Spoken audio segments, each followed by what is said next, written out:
بسم اللہ، الحمد للہ، والصلاة والسلام علی رسول اللہ۔ اشہد ان لا الہ الا اللہ وحدہ لا شریک لہ واشہد ان محمدا عبدہ ورسولہ۔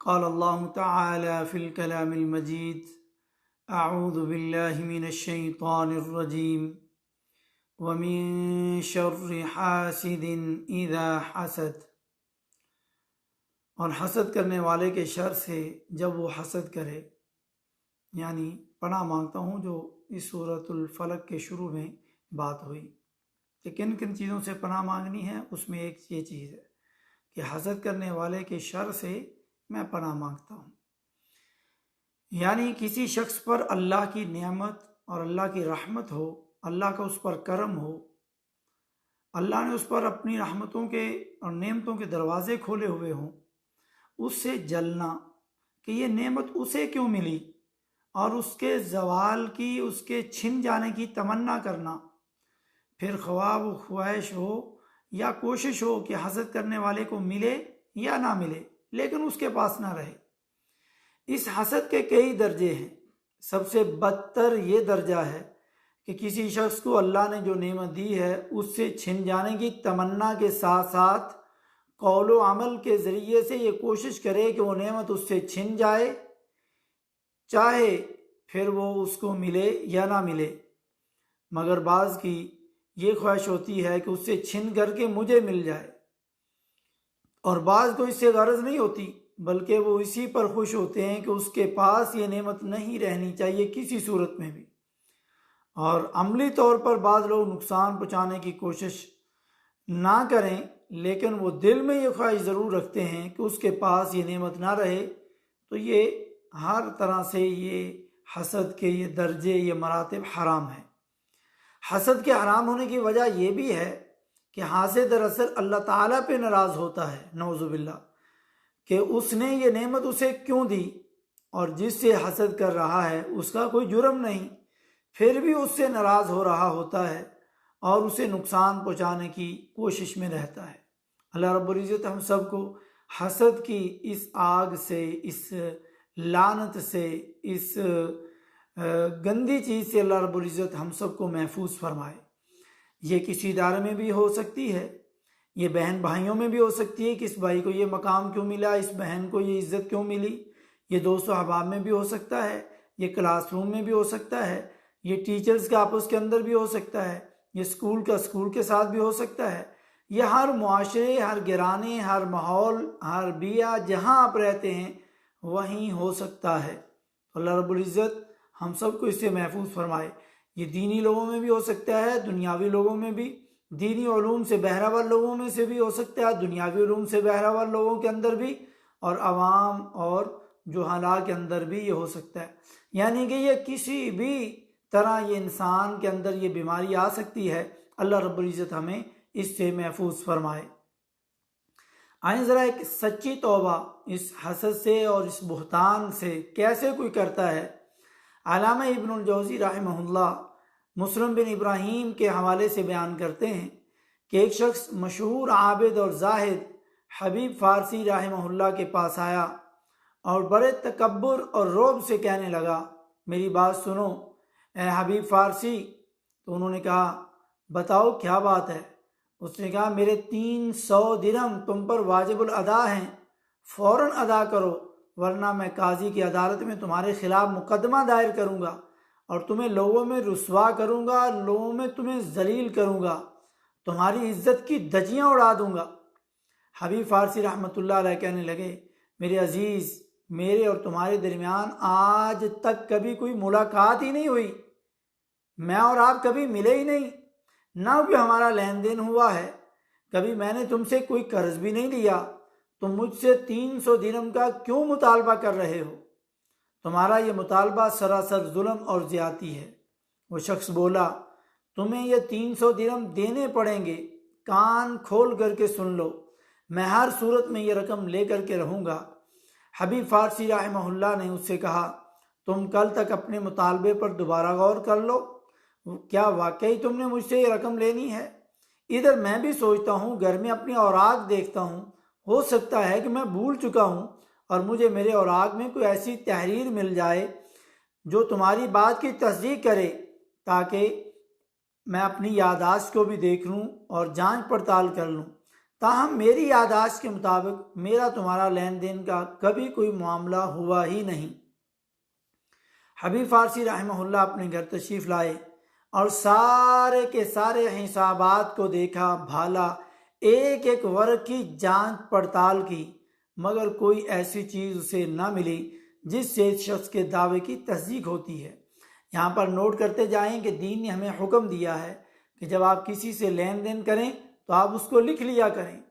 آپ غور کر لیں، یقین کر لیں، جہاں بھی وہ دینی لوگ ہوں، دنیاوی لوگ ہوں، سگے بھائی ہوں، رشتہ دار ہوں، جہاں وہ لکھتے نہیں، لکھنے کا کام نہیں کرتے، کچھ دنوں، کچھ مہینوں یا کچھ سالوں کے بعد وہاں پر لڑائی ضرور ہوتی ہے، لیکن جنہوں نے لکھ رکھا ہو دونوں طرف وہاں پر لڑائی کے مواقع نہیں ہوتے جب تک دوسرا فریق ظلم کرنے پر نہ تل جائے، جیسے یہ بندہ ظلم کرنا چاہ رہا ہے۔ اور یہ حبیب فارسی رحمہ اللہ مستجاب الدعوات تھے، ان کی دعا قبول ہوا کرتی تھی۔ آدھی رات کے بعد انہوں نے وضو کیا، مصلی پر کھڑے ہوئے۔ یہ بہت قیمتی وقت ہے میرے دوستو بزرگوں۔ جس بھائی کو یہ آدھی رات کے بعد تہجد کے ٹائم مصلی پر کھڑا ہونے کا مزہ آ جائے، ساری زندگی پھر اس سے چھوٹتا نہیں۔ اللہ رب العزت ہمیں تہجد کا یہ رات کے آخری پہر اللہ کے سامنے کھڑا ہونے کی توفیق دے۔ افضل اور فرض نمازوں کے بعد نفلی عبادات میں سب سے افضل عبادت یہ والی عبادت ہے جو رات کے آخری پہر میں فجر سے پہلے سحری کے ٹائم کی جاتی ہے۔ یہ آپ 15-20 منٹ اگر جاگنا شروع کر دیں، یہ آپ کی زندگی کی کایا پلٹ سکتی ہے۔ یہ بھی اس رات اٹھے، وضو کیا، مصلی پر کھڑے ہوئے، 2 رکعت نماز پڑھی، پھر اللہ کی بارگاہ میں ہاتھ پھیلا دیے اور دعا مانگی۔ اور یہ تو پہلے ان کی دعا قبول ہو جایا کرتی تھی۔ اے اللہ، اگر یہ شخص اپنے قول میں سچا ہے اور پھر مجھے اس کا حق واپس کرنے کی توفیق عطا فرما، اور اگر یہ جھوٹا ہے تو اس کے ہاتھ شل کر دے تاکہ لوگوں کو میرا سچ اور اس کا جھوٹ معلوم ہو جائے۔ اگلا دن طلوع ہوا تو اچانک ایک بھیانک منظر سامنے آیا۔ اس شخص کو لوگوں نے اپنے کندھوں پر اٹھایا ہوا تھا جس نے جھوٹا دعویٰ کیا تھا، کیونکہ اس پر فالج کا حملہ ہوا تھا اور اس کا آدھا جسم بالکل شل ہو گیا تھا فالج کی وجہ سے۔ اس شخص نے آتے ہی حبیب فارسی رحمہ اللہ سے کہا کہ آپ نے پہچانا؟ میں وہی شخص ہوں جس نے کل آپ سے دھاندلی اور زیادتی کرتے ہوئے 300 درہم کا مطالبہ کیا تھا۔ سچ مچ وہ میرا حق نہیں تھا، جو میں نے آپ سے مانگی تھی رقم، آپ سے مطالبہ کیا تھا، نہ میں نے آپ کو بطور امانت یہ رقم دی تھی، نہ آپ نے مجھ سے کوئی قرض لیا تھا، نہ میرا آپ سے کوئی لین دین تھا۔ بس میرے جی میں، میرے دل میں یہ بات آئی، چونکہ آپ ایک معروف اور شریف آدمی ہیں، لوگوں میں آپ کی بڑی عزت اور شہرت ہے، اس لیے آپ میری دھمکی میں آ جائیں گے اور اپنی عزت بچانے کے لیے میرا مطالبہ پورا کر دیں گے۔ اور غور کریں، یہاں پر بھی اس کو حسد آیا کہ اس کی لوگوں کے اندر عزت کیوں ہے، اس کا مقام اتنا کیوں ہے، لوگ اس کا احترام کیوں کرتے ہیں، یہ شریف آدمی کیوں ہے۔ ان باتوں کی وجہ سے اس کے اندر حسد آیا، یہ بندہ اپنی عزت بچانے کے لیے مجھے پیسے دے دے گا، نہیں تو اس کو ذلیل کروں گا اور اس کی عزت خاک میں مل جائے گی۔ حبیب فارسی رحمہ اللہ نے اس سے کہا، کیا تم دوبارہ ایسی حرکت تو نہیں کرو گے؟ مجھے یا کسی اور مسلمان کو اس طرح ناجائز تنگ تو نہیں کرو گے اور اس سے غلط اور ناحق مطالبہ تو نہیں کرو گے؟ اس نے کہا، ہرگز نہیں، میں توبہ کرتا ہوں، میں وعدہ کرتا ہوں کہ اب کبھی ایسی حرکت نہیں کروں گا۔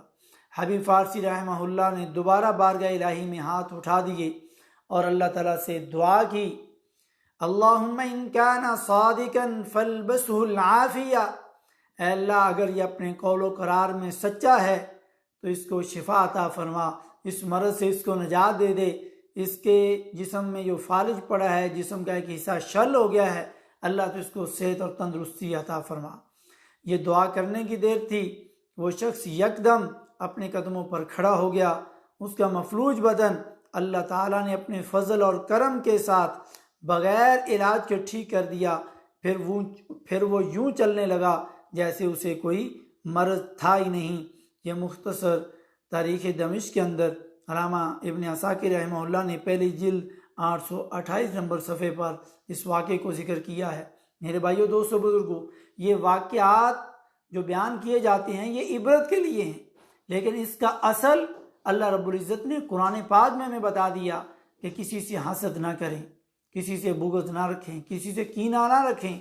یہ آپ کو اللہ کے بارے میں بدگمان کرتا ہے، اور آپ اس بھائی کے بارے میں بھی حسد کر کے آپ اس چیز کی تمنا کر رہے ہیں جو اللہ رب العزت نے اس کو عطا کی ہے، اس کے زوال کی کوشش کر رہے ہیں، اور بعض تو اس کو نقصان پہنچانا شروع ہو جاتے ہیں، اور بعض یہ چاہتے ہیں کہ یہ نعمت اس سے چھن جائے اور مجھے مل جائے۔